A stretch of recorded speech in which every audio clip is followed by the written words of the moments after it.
ఎన్నికల్లో ఇచ్చిన హామీ మేరకు రేవంత్ రెడ్డి సర్కార్ రాష్ట్ర వ్యాప్తంగా మహిళలకు ఉచిత బస్సు ప్రయాణ సౌకర్యాన్ని కల్పించింది. దీంతో ఆర్టీసీ బస్సు ఇంతకు ముందు కన్నా మరింత రద్దీతో రాకపోకలు కొనసాగిస్తుంది. ఇంతవరకు బాగానే ఉన్న మహిళలకు ఉచిత ప్రయాణం కండక్టర్లకు మాత్రం కాసుల వర్షాన్ని కురిపిస్తోంది. కొందరు కండక్టర్లు తెలివిగా పురుషులు తీసుకునే టికెట్ను కూడా మహాలక్ష్మి పథకం కింద ఫ్రీ టికెట్ ఇస్తూ అందిన కాడికి దండుకుంటున్నారనే ఆరోపణలు వినిపిస్తున్నాయి. ఒకవేళ ప్రయాణికులు ఇదేంటని ప్రశ్నిస్తే పొరపాటున ఇచ్చానంటూ ఆ టికెట్ చించి మరో టికెట్ ఇస్తున్నారు.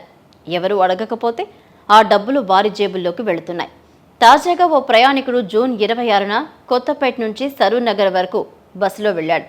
దీంతో అతడికి సదరు కండక్టర్ మహిళకు ఇచ్చే ఫ్రీ టికెట్ ఇచ్చాడు.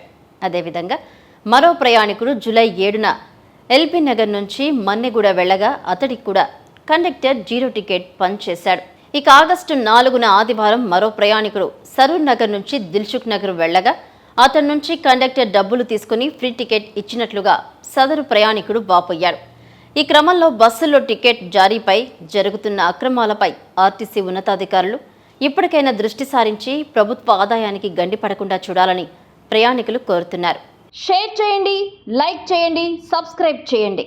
మరిన్ని వీడియోల కోసం బెల్ సింబల్ పై క్లిక్ చేయండి.